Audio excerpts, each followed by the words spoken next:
What's up, everybody? Thank you so much for joining me. They're going to consolidate the banks? Are they?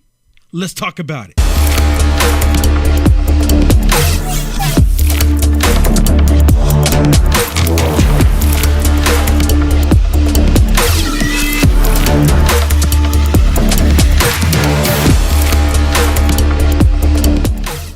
Or where they went, they caught 78 known terrorists within the beginning of this year alone.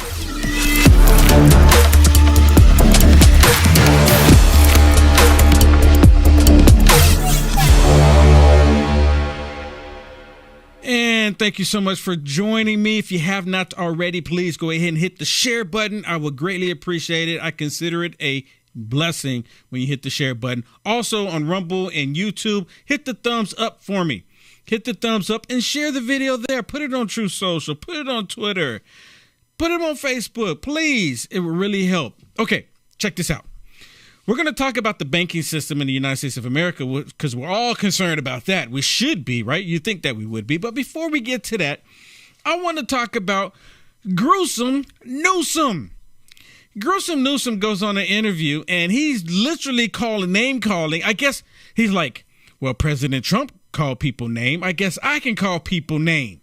Really? No, it's not the same thing. It's not the same thing. Gruesome Newsom is going out of his way to target Ron DeSantis. Now, let me be clear about something. I'm voting Trump. But at the end of the day, in 2028, right, when it comes down to it, if it's Ron DeSantis and Gruesome Newsom, I'm going Ron DeSantis. Many of y'all may not like that, but you can go with Newsom, and I'm going to go with Ron DeSantis in 2028. But 2024, we already know who needs to walk through the door. But listen to Gruesome Newsom as he's on here talking about Ron DeSantis. I mean, really? And part of the reason why I believe that he's talking about Ron DeSantis and he's not talking about President Trump, because he wants to make sure that everyone is talking about Ron DeSantis, right? Even though we're talking about it here. But see, that's their agenda. And I just want to make sure that everyone is aware of it. I see it, and I'm just wanting you to see the same thing. But listen to this, because he goes on there and he puts out a tweet, and this guy brings up the fact that he is name calling Ron DeSantis because Ron DeSantis sent illegals to his state, to Martha's Vineyard, and he's like, I seen him do it. I talked to these illegals. These flights of asylum seekers that are being brought to Sacramento, there have been 2 of them now. They've been described as state-sanctioned kidnapping by the Attorney General of this state, of California. You tweeted directly at the governor of Florida, Ron DeSantis. I want to get this right. You called him a small, pathetic man and asked, quote, kidnapping charges? Is that what you believe happened, Governor Newsom, that Florida kidnapped migrants and brought them to California? I think I'm being generous, small, and pathetic. Very generous. He's just weakness masquerading as strength.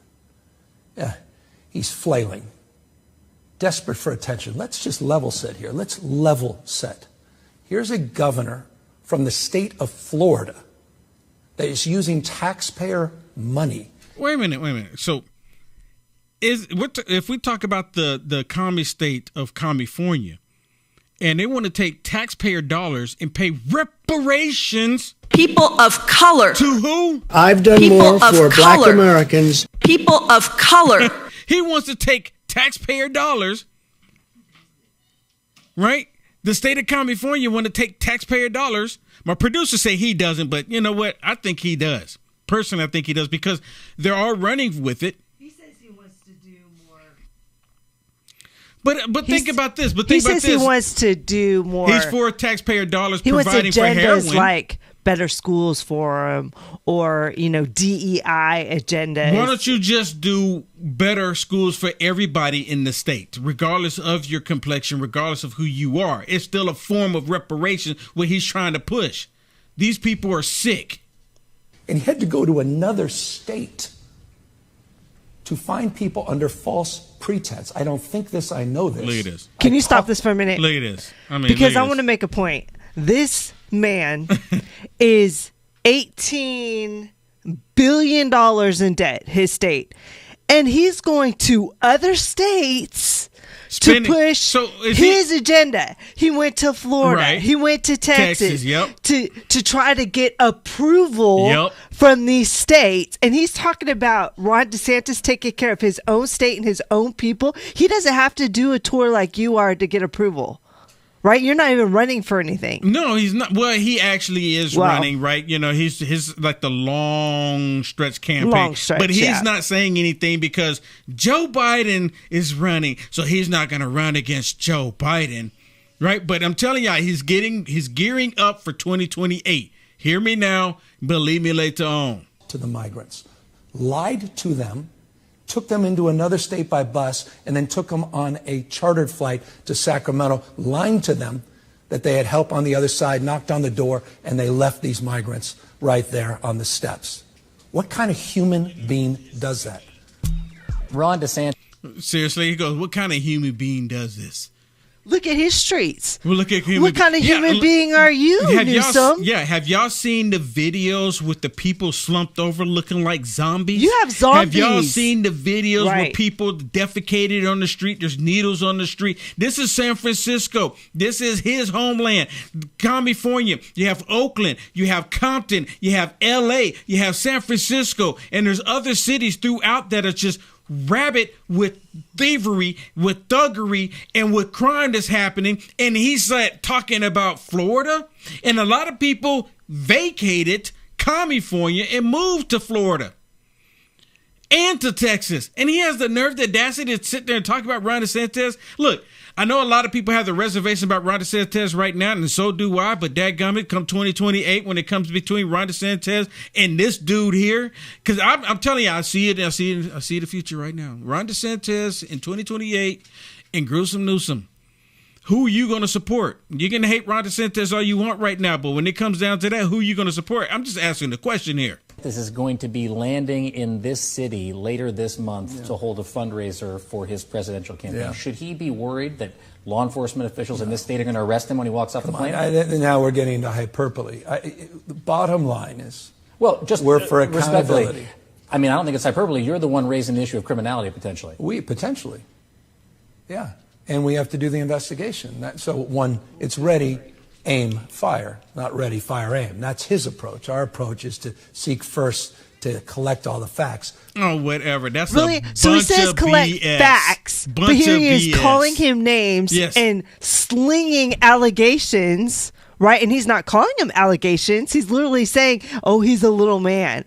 Oh my goodness. Well, let's listen. I'm gonna stop playing him. I got triggered. Sorry. So, of course, I have to play the video for you. Ron DeSantis responding to this, right? And the reporter's gonna ask him about it. Then he's gonna respond.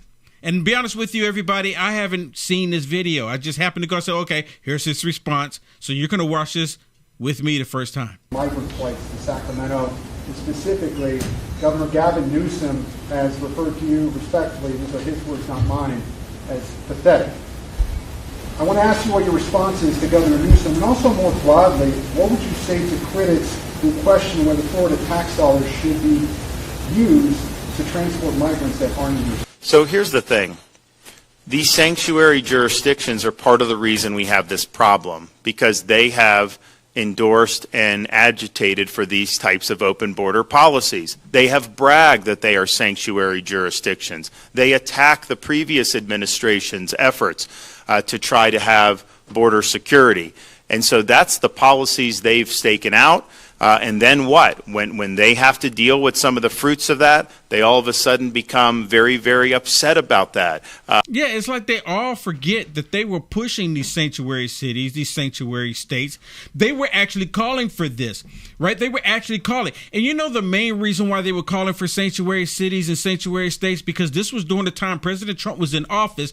They were doing that to try to undermine President Trump, trying to say, hey, President Trump is racist, everybody, but we have a sanctuary city, sanctuary state. So if you get into the country, just come here. Now they don't want him there. That is the typical liberal. Well, what are these people having to deal with here? I don't see the sympathy for them. And so, the reality is I think the border should be closed. I don't think we should have any of this. But if there's a policy to have an open border, then I think the sanctuary jurisdiction should be the ones that have to bear that. We're not a sanctuary in Florida, Exactly. and yes, we know people want to come, and so the more we can divert before we even have to get there is good for our state. And this policy's been debated now for a long time. It got overwhelming support from the legislature. These were things that I had to go to them. I wasn't just doing it on my own, and I think it's been something that's been that's been very, very effective. And you can see why some people, when they're coming illegally, a place like California, they give benefits. They give unemployment checks. They do all that. And so you could see why some of those folks were interested in going that direction. And they're even talking about giving illegals income every week, every month, for not even doing anything, never paying tax at all. They're talking about giving them money. They already passed it, $300 a week. They already passed it? Yeah, and they said they don't have to prove anything to $300 a week? They don't have to prove where they come from, who they are, nothing. And exactly, where was this at again? They don't have to prove anything. They don't have to Where prove. was this at again? California. California. Yep, So California. taxpayer dollars going to pay illegals, right? That's the reason why I asked you, where'd it come from again? Because Newsom just talking about taxpayer dollars being spent on illegals. The American people didn't ask for it. So I guess I need to go ahead and send them a letter and say, I identify as a person living in California. Send me my money. Right? So everyone in California expect to start paying more so you can pay Will Johnson, right? That's what should happen here, right? He has his nerve, his audacity. I'm telling y'all, he's gearing up for 2028. Am I wrong? Y'all, let me know in the comments. Can we put the comments on the screen? Put the comments on the screen for me. Let me know in the comments. I want to thank the person there for the super chat.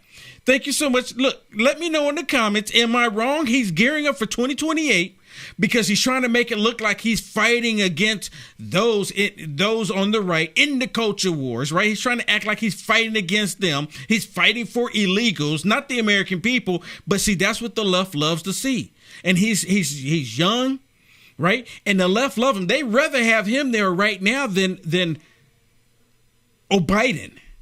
What are you going to say, Shannon? And thank you so much for this super chat. Leave the comments there for a minute. Somebody brought up the point that that's more than some Social Security checks. $300 a week. You know what? It is. It is. Yeah. It's sad. Yeah, it is. And then they said, well, the Republicans want to take away your Social Security. Republicans want to take away your Social Security. Really? Really? Republicans want to take away your Social Security. Is that what they're saying? They constantly say it, and it's a total lie. And we know it's a lie, right? We know it's a lie. But they turn around and try to say that that's what they want to do every single time. Every single time. Let me talk about some criminal activity. You know, the FBI, they're still trying to protect the Biden crime family. And it's almost like you have social media want to protect the Biden crime family. We all know the criminal activity that took place. We saw them doing it. We see them doing it. It's like they're not even hiding. It's like it's no secret. But see, they get to do crime. They get to commit crimes, talking about those on the left, and it's all acceptable because that's what we already know that they do. Well, look at this as they talk about Christopher Wray and the FBI with all of the criminal activity that the Biden crime family did. And one of the biggest questions is, how come Christopher Wray is not in jail already? That's what I want to know. How come he's not in jail right now? He should be in jail right now. They shouldn't wait. They should have the sergeant of arms go pick him up. But see, they know that Garland is the one that's supposed to arrest him. Garland's not going to do it because Garland is just as corrupt, if not more. Congressman Biggs, why is Christopher Wray risking both his career and, quite frankly, his freedom? Because you get thrown in jail for being in contempt of Congress, all in an effort to help the Biden family. I don't get it. Yeah, I mean, that's the mystery, but I think that he doesn't feel ultimately like he's going to be held responsible. They have a massive amount of disrespect for Congress, and he's demonstrating that. But here's the deal. We might hold him in contempt, but we have to refer that over to the Department of Justice, and I think his good buddy Merrick Garland is not going to engage in a criminal prosecution. He knows that the ratio of actual convictions of people who've been found in contempt is really low. So he feels absolutely very little threat. The better approach, I mean, we need to hold him in contempt for sure, because, but maybe what we should do is start talking about using a special tactic called the Holman Rule to remove him from office. My goodness.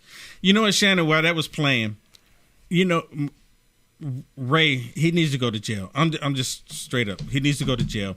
If they don't start putting these people behind bars and start putting them in jail, then the credibility of the federal government, the FBI, the CIA, the DOJ, the DOD, all that's going to fall short. I don't know that anyone trusts them already, but it's going to get even worse if they don't start doing the right thing. I mean, this is doing is helping the Republicans in 2024. Let's be honest. It really is. But you know what? I don't know, because there was all that crime taking place then before 2022, and it didn't help, right? Yeah. Or did it help, and we just don't know, right? But anyways. But you even said earlier, Garland's not going to put him in jail. Garland's not going to do anything, because Garland's corrupt as well. And that's why Ray is bold in what he's doing. Yeah, I'm actually surprised at this point he even showed the doc.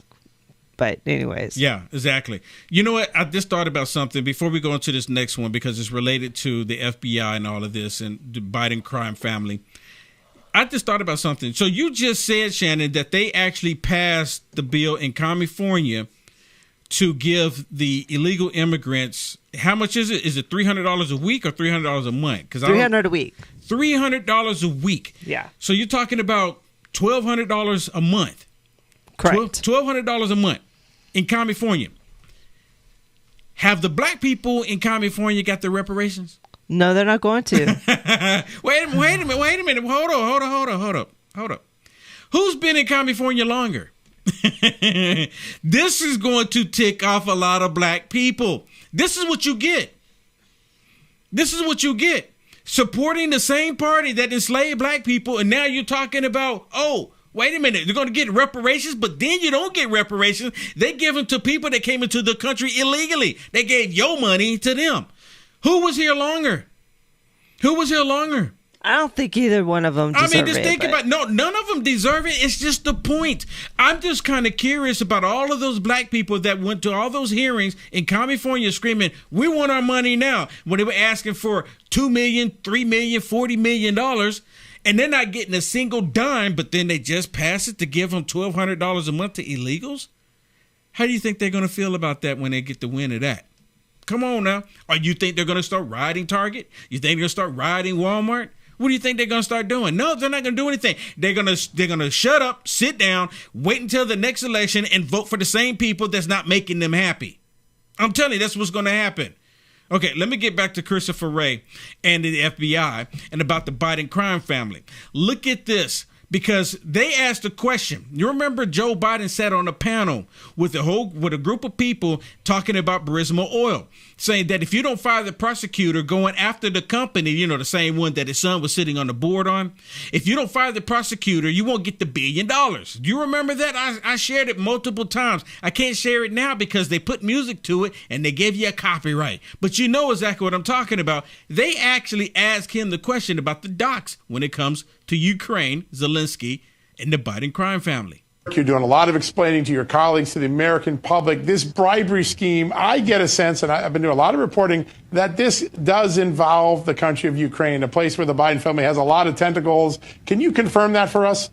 Yes, it is Ukraine. This Form 1023 involves a business person from Ukraine who allegedly sent a bribe, substantial bribe, to then Vice President Joe Biden.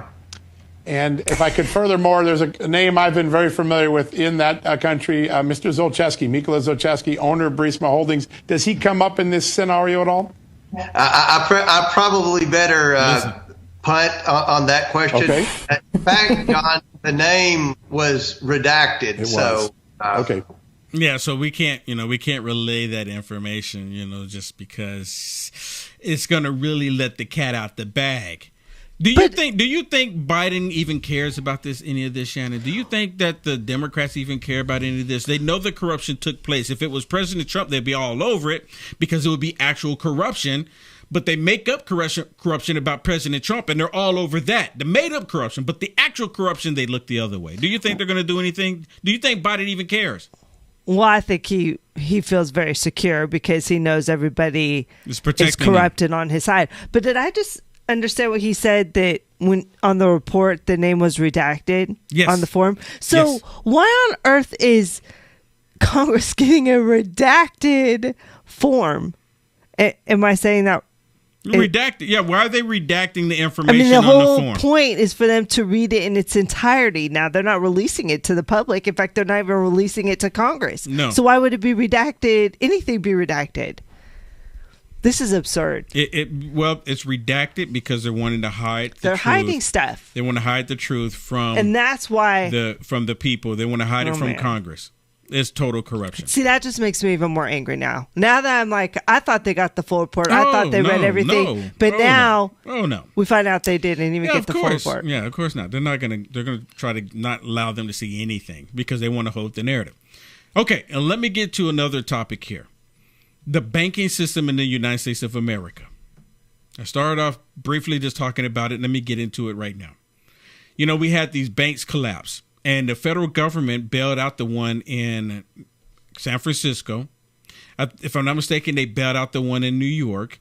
And there was like 16 other ones. And then there was some other banks that were having issues. And they're saying that there's more banks having issues.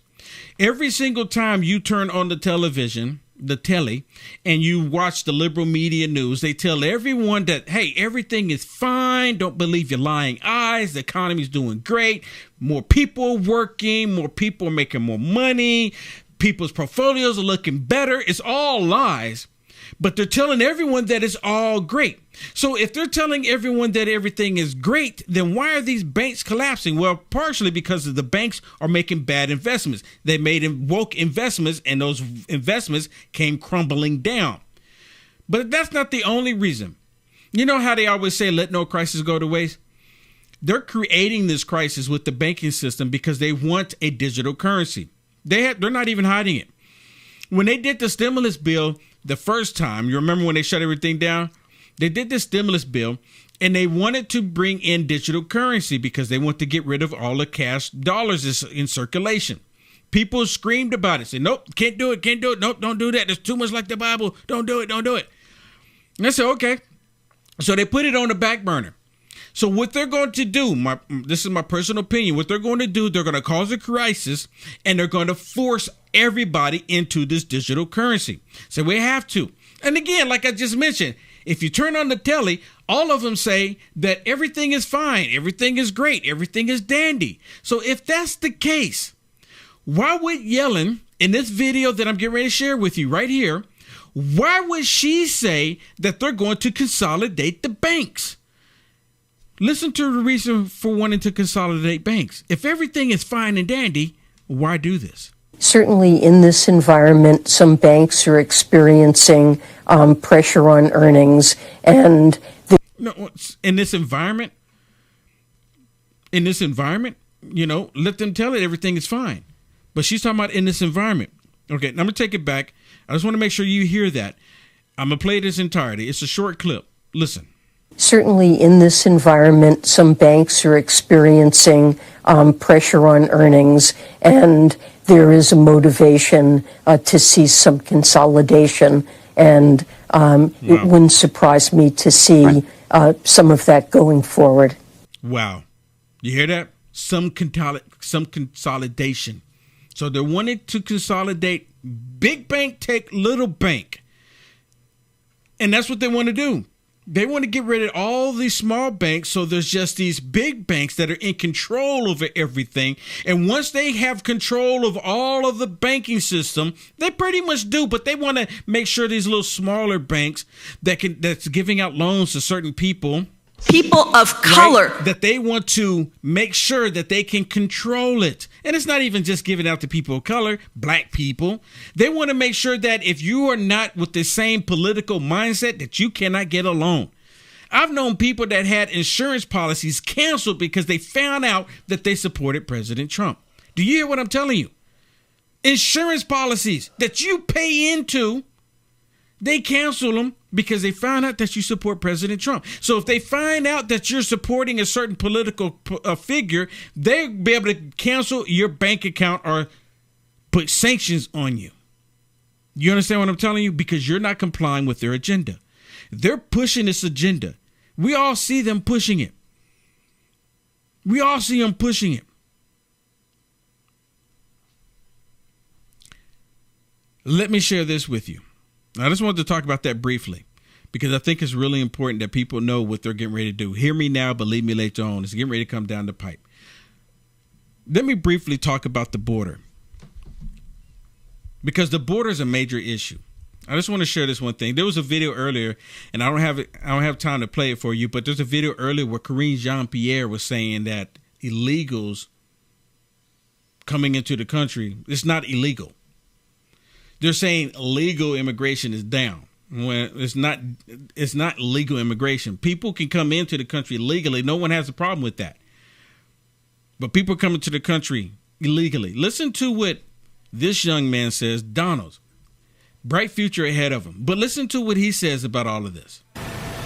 Listen, California has always been advertising, like my colleagues say, he's always been advertising that they're a sanctuary state. But now they got problems. Now New York City's got problems. They're complaining now that they have to deal with the issues created by their crazy policy.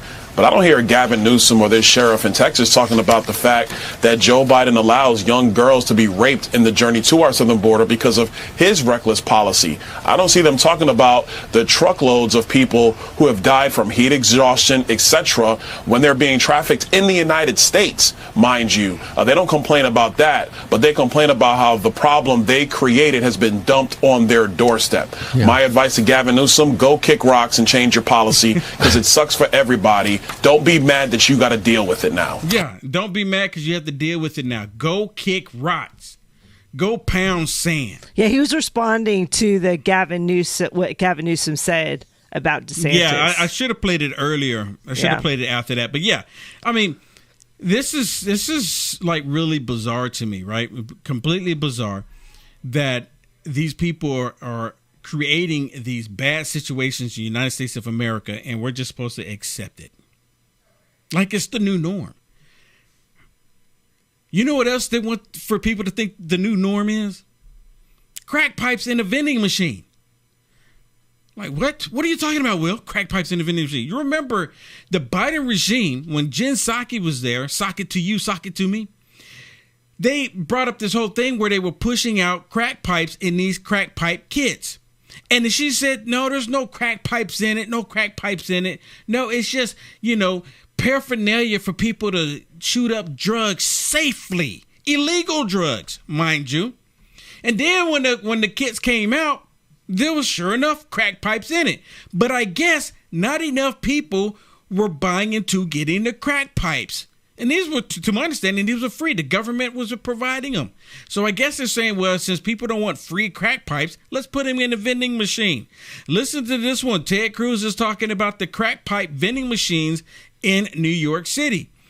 And listen to what he says about Hunter, right? I guess this is like the Hunter thing. I guess, listen, it's pretty awesome that he mentions Hunter. Uh-oh. Here we go. It's rather amazing. It seems the mayor of New York has decided that his ideal resident is Hunter Biden. that he's rolled out a plan to recruit people that are hooked on drugs.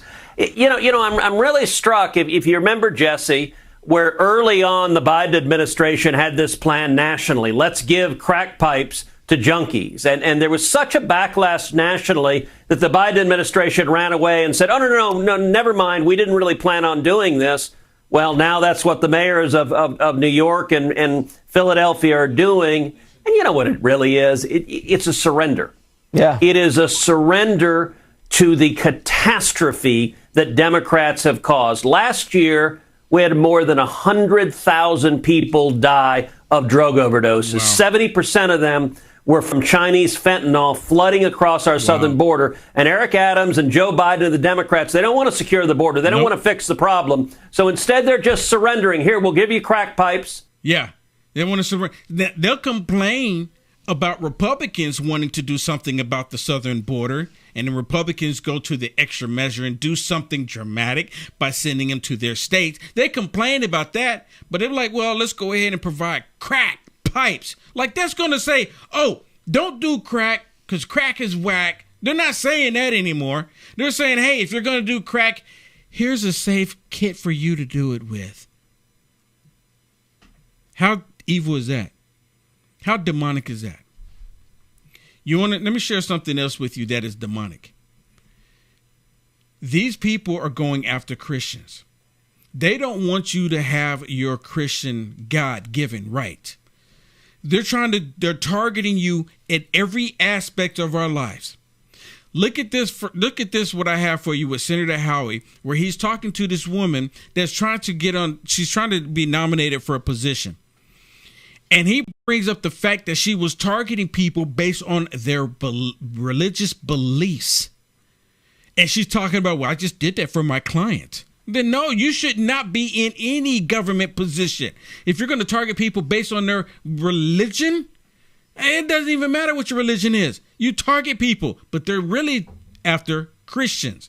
Listen to this. You think my time's almost expired, and I know other senators want to ask questions, so let me just very quickly here. Do you think it's wrong to discriminate on the basis of religious faith? Absolutely, Senator. Why did you argue that religious services, religious people pose a greater risk of infection than people gathered to argue for defunding the police? I was representing my client. The mayor and consulting epidemiologists had issued orders that she thought were going to protect public health. It was my role to defend those as a Why did you make that argument? This seems like a strange argument to me, that religious people are somehow, more infectious than folks who have other ideological positions? I don't get it. My understanding was the nature of singing and other things epidemiologists thought could transmit at a higher rate. You didn't put any scientific evidence in the record for it? Senator, those were fast-moving cases, and they weren't going to full briefing and full summary judgment with a record. That's not what the district court said. The district court said that you engaged in, and your client engaged in, and you defended discrimination on the basis of religious belief, that you offered no scientific evidence for it, that you pressed these arguments over and over and over without any foundation. Wow. Frankly, I'm disappointed that you made those arguments. You can choose what arguments to make. I'm disappointed you made those arguments. I'm disappointed you persisted in defending them here today. And for that reason, among others, I will not support your nomination. Thank you, Mr. Chairman. Senator, you know what? Good for him. He should not support it. Should not support it. These people are evil. They're going after people because of their religious beliefs. Wow. Okay, let's do split screen. We're at the section right now. We're getting ready to flip it over. Let's try to do this a lot quicker because we're going to run out of time. I have some stuff I really want to share with you on the other side of this. And if y'all really want to see what it is, y'all need to come on over because some of this stuff is like the wow factor. My producer goes, what? Every time I go, wow, because there's so much happening. So the wow factor, the extreme, I just showed you some wow factor. The bank stuff, that's wow. But let's go to it. Okay, so here's some Facebook stars. We got Donna, Paul, Cindy, Ann, Rodney, and Andrea. Thank you so much. And of course, you saw the super chats from Mandatory Carry. He did 5 or 3 of them. Well, there were some comments with those too, right? He did. Mm-hmm. Marty, thank you so much for the stars. I just saw them. He said, had the founders foreseen the future, they would have written a very different Second Amendment, a well-protected public. Being necessary to the security of a free state, the duty of the people to keep and bear arms shall be enforced. You know what? I'm glad he brought that up because it's not the exact same thing, but it's kind of related to it, what I'm getting ready to play here on my Rumble channel. So everybody right now, go over to Rumble. You see the information right there on the screen. Go over to my Rumble channel. Make sure you hit the thumbs up while you're there and hit the thumbs up on your way out on YouTube and share on Facebook. Please, greatly appreciate it. See you on Rumble. Let's go. All right. Are we almost there?